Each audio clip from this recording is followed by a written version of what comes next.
Bullshit. Hey, no BSers. We hosted IUP's Business Honors Cohort here at Mass Solutions. That's a group of about 30 IUP students who have their core business classes together, work on special projects for the university, have all kinds of trips throughout the year, and this was one of those for a full day in Pittsburgh with business leaders and alums. Assistant Dean of IUP's Eberly College of Business, Kara Romance, and Joe Rosendale, marketing professor, brought those students to Mass Solutions. They were able to participate in the No BS marketing show and learn about our No BS go-to-market system. I opened the day by introducing the Mass Solutions team and telling my story with the hopes that it could help them and that they could relate to some of the things that I've gone through. You can change the game too by following the key principles about leadership, communication, perseverance, messaging, and getting comfortable with being uncomfortable. Hope you enjoy it. But imagine if when you were a freshman in college, you were able to hear something that impacted you and enabled you to achieve your goals and live your dreams. That's what happened to me when I was your age. So I'm hoping that today I might be able to do that for someone here like it was done for me at IUP. So before we get into that though, I want to talk to you about the Mass Solutions team, because the team is what makes everything happen for our clients and for each other. And so teamwork is a big piece of what's going to happen for you once you get into the workplace. And you'll hear me talk a lot about leadership and communication, because that's a part of marketing. So if someone's a finance major, I want you to know that this talk can still be relevant to you. If you're an economics major, it can still be relevant to you, because a lot of it's about leadership and communication and having systems and processes. Do we have any accounting majors? So see, we have a system and process. You'll like us now. Most marketers just spend money. We have a system and a process. A couple of the key members of the Mass Solutions team aren't here. We have two that worked out of the South Side. I lived in the South Side, worked here. His name was Millie and her name was Allie. They hooked up and then got engaged, so they became Mally. That's what they called themselves. Millie and Allie is Mally. And they decided they were going to move to Long Beach, California. So I said to them, we love you and we think you guys do great work. And in today's world, with technology as it is, it doesn't matter where you work from. So we wanted to continue working with them. So Mass Solutions has a presence in Long Beach now. I will actually be there next week. So I'm hoping this weather that we have today doesn't stay for you, so I can taunt you when I'm in California next week. So Allie and Millie are two key creatives on our team. We also have a guy by the name of Tony Kim, who's based out of Chicago, and he's a marketing automation guru who understands SEO, keywords, the web. So he's in Chicago right now, probably actually working on updating the new Mass Solutions website, which will go live in about a month. He's another important team member. We also have a large group of strategic partners. One is Tom, who's here today videoing for us. And the strategic partners that we have are people that we bring on for specific jobs to meet a specific need for the client. And what that enables us to do is it gives us more capacity. And so we can bring different services for each client based on their need. So we have a number of strategic partners. And then there's the team that you'll get to meet today. Mass Solutions is celebrating our 14th anniversary on Sunday. We're celebrating our 14th anniversary on Sunday. Oh, she's going to give us a round of applause. Go ahead, give us the perfunctory round of applause. The first official employee of Mass Solutions will be celebrating his 14th anniversary on July 1st. And he's Mike Gaddy, our head of marketing operations.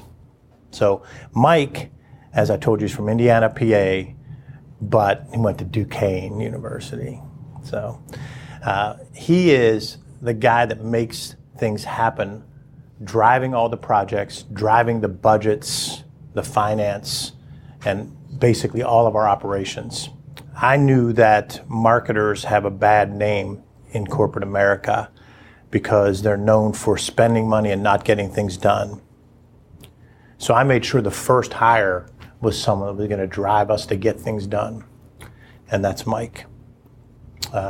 The second official employee knows me better than everybody except two other people, and those two are our mom and dad. Mike Mastovich is my brother. He has a unique distinction that most people can only dream of. He's been elected to halls of fame in his profession for his storytelling, his writing, and his PR. He went to Pitt for his undergrad, but he got smart. For his master's degree, he went to IUP. Mike runs our Johnstown office and drives our public relations. Next is Paul Sandberg. Paul grew up in Canada. He has been the leader of businesses in 13 different countries. He brought a whole new level of sophistication to our hit the bullseye segmentation, and he challenges Mike Gaddy and me every day on how we present things. I'm getting emotional already. Paul went to the University of Calgary for his undergrad, but he's an engineer, but he also got his MBA from Carnegie Mellon University. Next is Bonita Juliet, who was a vice president at Indiana University of Pennsylvania. You see a trend here? See a trend here? Vice president at Indiana University of Pennsylvania. And Bonita is our head of client services. She understands relationship building and forces us to look at things differently from a customer relationship standpoint. We're really lucky to have her. She has a rock solid education. She went to Slippery Rock University. Whatever. Next is Alec Mastovich. And Mike is the first official employee of Mass Solutions, but Alec actually was working for Mass Solutions in elementary school. He goes on a field trip, and the teacher calls me, and I'm nervous because when a teacher calls you and you have 3 sons, you're usually nervous. And she says, I just have to tell you something about Alec. The whole bus ride, that's maybe 2nd grade, 3rd grade, the whole bus ride, he's telling everybody, look at that billboard. That's UPMC. Choose your healthcare as if your life depended on it. Let me tell you how that came about.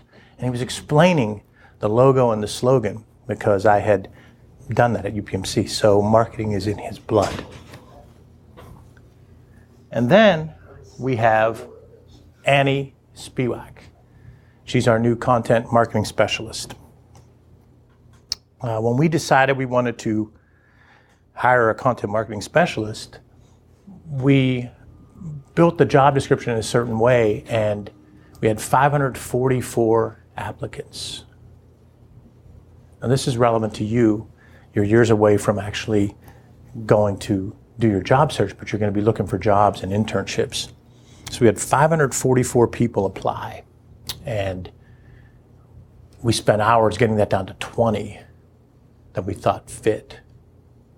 So I decided, let's ask them for content samples. And we asked those 20 to give us 3 content samples, tell us what the goal was of the project, who the target audience was, how long it took them to create the content, and what the results were. Sent that back out to 20 people. Half of them didn't respond. Now I'm guessing half of them said, wait. You're telling me I got to work hard to get this interview? No, I'm not going to do that. So what happened was only half applied back with those samples because it pushed them out of their comfort zone. They had to do something they weren't used to doing, which was our goal. Our goal was to see how you responded to being pushed out of your comfort zone. Half of them responded. One of them was the only person we interviewed. She knocked it out of the park. It was her job, and it's her job now. And so happy to have Annie Spiwak. So that is the team at Mass Solutions. We got Carnegie Mellon, Slippery Rock, Robert Morris, Duquesne, and Pitt.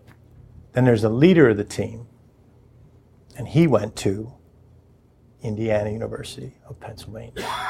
So I'm happy to have you here today. You ready to hear the story? All right. So the story is that when I went to college, and I was in the same space where you are right now, I was kind of meandering about, not sure what I wanted to do. And that's the first key point for you, is that you don't have to know what you want to do when you're 19, 20, 25, 30. You're not going to know exactly what you want to do. And in this crazy world we live in, when we're in 7th, 8th, 9th grade, we're talking about what we're going to do. And then we're juniors and we're frantically applying places and we're worrying about where we get accepted. And then we get in there and we're like, I don't know, do I like this or I not like this? You're not going to know exactly what you want to do and what your passion is at 19 or 20. In fact, you should have multiple passions at 19 or 20 or 25. Now, then I go into this one class and it just really resonated with me. The tests and assignments came easy. I wanted to go to class. I actually did something that I had never done before the first 2 or 3 semesters. I went to the cover of the book to see who the author was. And then I went to look up stuff about this guy. And trust me, in the pre-internet days, that was hard. I had to go and find out about a guy by the name of Philip Kotler. As I researched this guy, I learned that he was considered the father of marketing. Now, we're a marketing company, and we're all about messaging, and words matter. So I make fun of the way we as a society misuse words quite a bit. And there's one word that everyone in this room, we all misuse from time to time. Some people misuse it a lot. And I'll tell a story about that. Basketball is one of my passions. So I played at a high level and then coached immediately after college and then continued to coach throughout my life. And I had this one strong AAU team, and these guys were loyal. They stayed with me for about 10 years.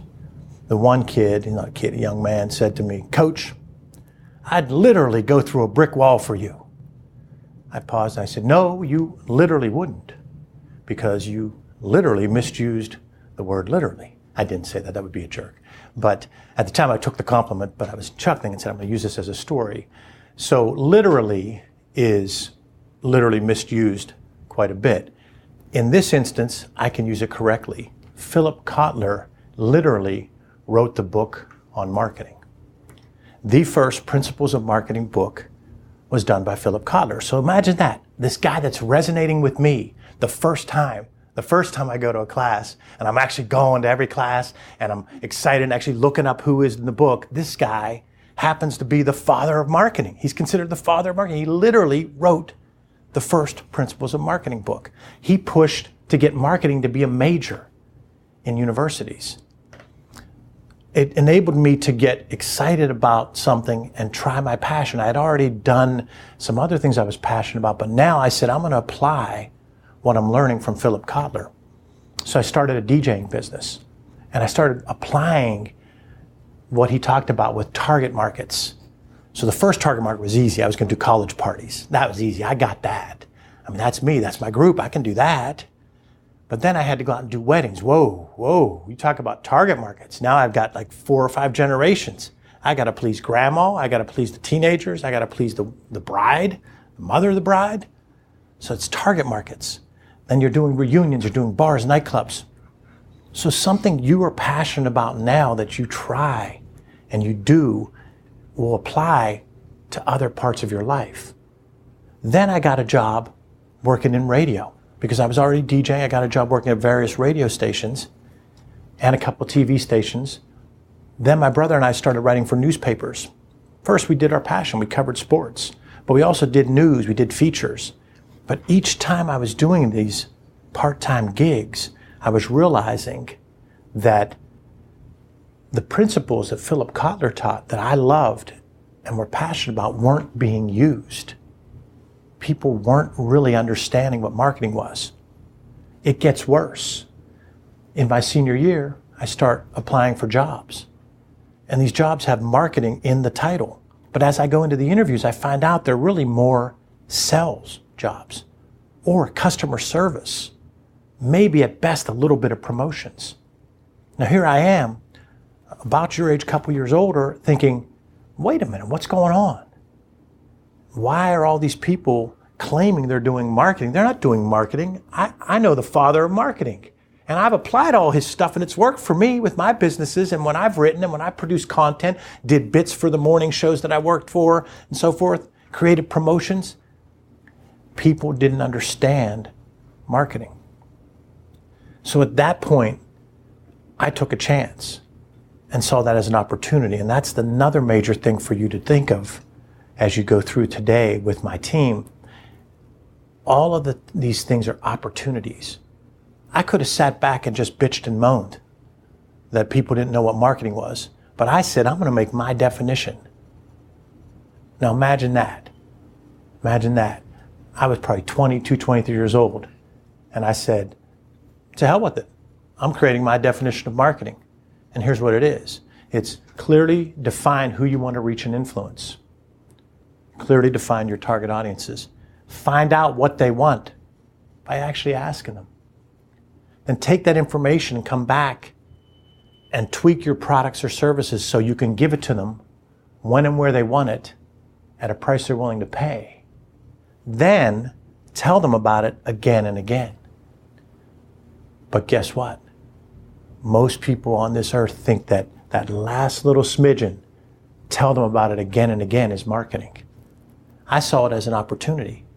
I was going to passionately push what real marketing was. Now, I didn't have the skills to do that. I was a stubborn 20-something, and I'm talking to 40-year-olds, 50-year-olds, 60-year-olds who thought marketing was a bad word.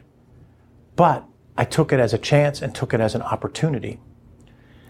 I took a job then because I was working at 2 radio stations, and they were going bankrupt. So here I'd come to my shift, and radio stations weren't doing well. They were ranked 13th and 14th out of 14 stations. Doing well, right? They were losing over $500,000 a year.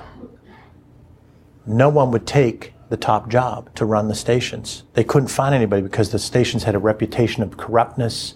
They were last, dead last, losing money. Now, I think I was 21, maybe 22. And I remember, Mike might not remember this, but we were out having a beer. And I said, I'm just going to go take the general manager job of the radio stations. No one's taking it. I'll do it. I'll do the turnaround. Now, my brother's the kinder, gentler Mastovich brother. So he just gave me a little bit of a raised eyebrow instead of really giving me shit. But I know you were thinking that I was insane. So I go in Monday and I say, all right, I'll take the job. And they told me, okay, because no one would take it. So now, think of this. It's your first day on the job. I'm in my suit like you guys are, and I got my tie on.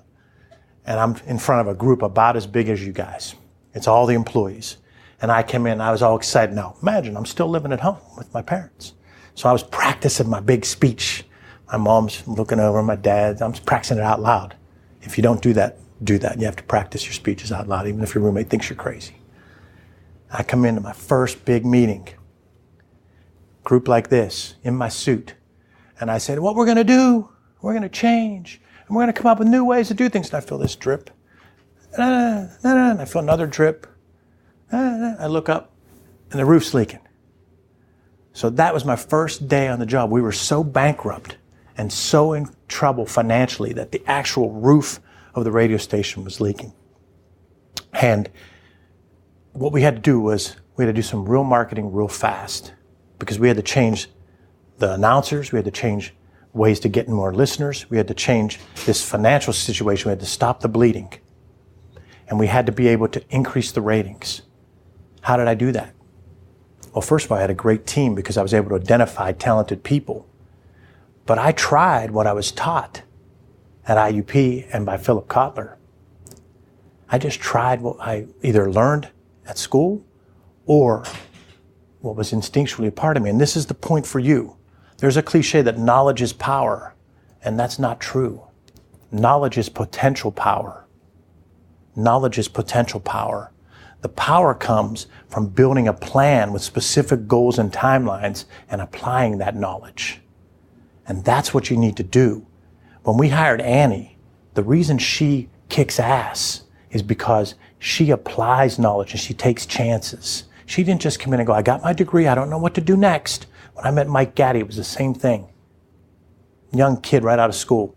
He was willing to try things because knowledge isn't power. Knowledge is potential power. The power comes from having specific goals and timelines and implementing them. So we turned those stations around. We went from worst to first. We got the FM to number one, but we couldn't pass, our AM couldn't pass the second FM station in the market. So we were 1 and 3, and in third year we made $587,000 profit. So we went from worst to first, and we had a financial turnaround. So what did this mean for me? I don't want to imply that I'm all good, because I'm normal, I'm human. I got kind of cocky. I was making some dough, had a nice car, nice clothes, hanging out, having a good time. People start calling and recruiting me. So I was getting recruited by businesses, bigger companies. They're bringing me in for these marketing jobs to interview. And damned if those jobs say marketing, but they're still more sales. They're still not real marketing. Instead of getting frustrated, I saw it as an opportunity. I said, I am going to take these corporate jobs and I'm going to teach real marketing there. But I got a call from a guy by the name of Krish Krishnan while I was getting recruited for these lucrative offers. My brother Michael, again, remember this conversation at the Franklin VFW.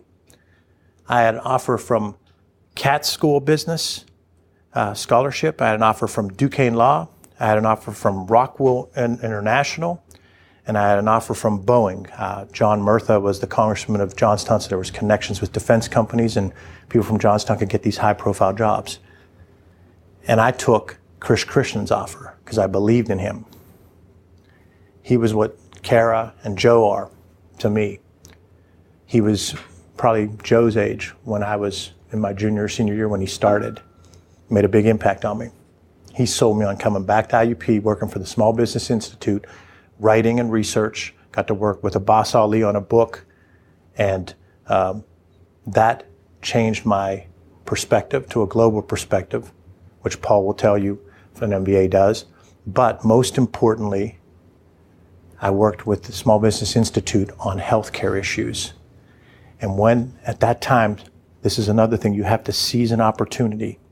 At that time, healthcare was going through major reform, and they wanted MBAs with marketing experience to get into healthcare.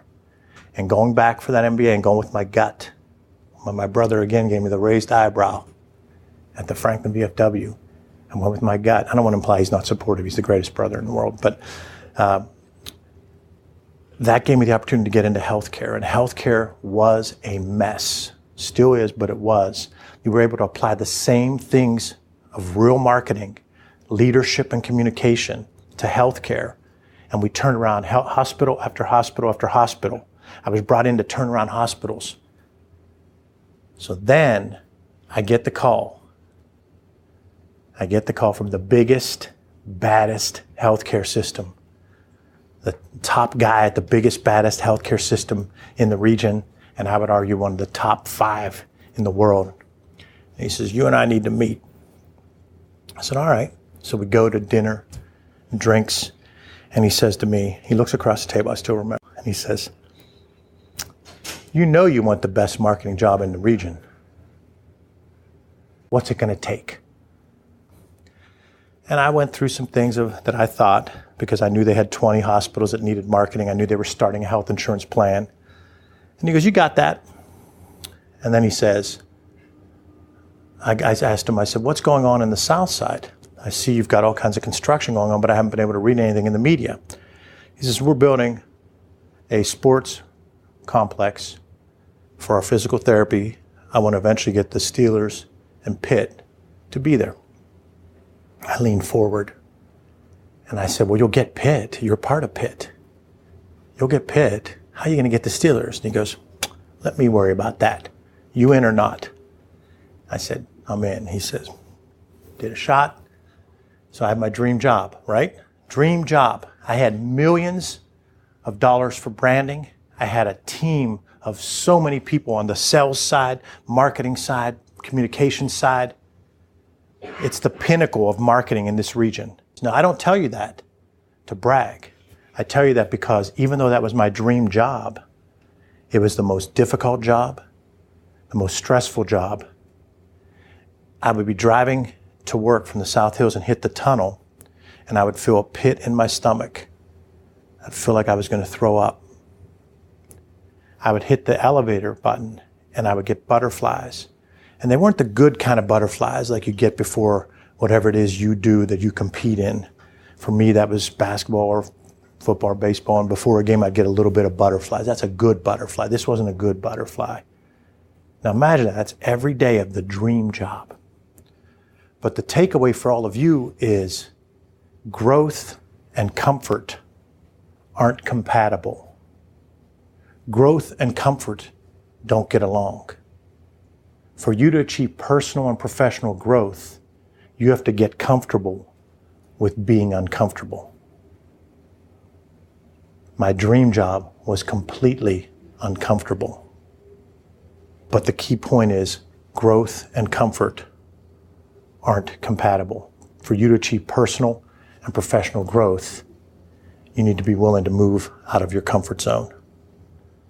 So today, what we're going to talk about is no bullshit marketing and your go-to-market system that enables you to understand how you apply marketing, how you apply communications to leadership. And that's what this system does. And I want each of you to have the chance to learn that system, meet my team, because I'm a part of the IUP family and always will be. And if you're able to walk away from this day and commit to understanding that personal professional growth comes with being uncomfortable, then you will do for me what that freshman class did and Philip Kotler, and you'll do for me what Krish Krishnan did for me. It will be like I gave back to you what Krish did for me and what that class did with Philip Kotler. So I'm hoping you can take away some of those key takeaways, that you don't need to know exactly what you want to do at 19, 20, or 25. That you need to try to live passions right now to see what works for you.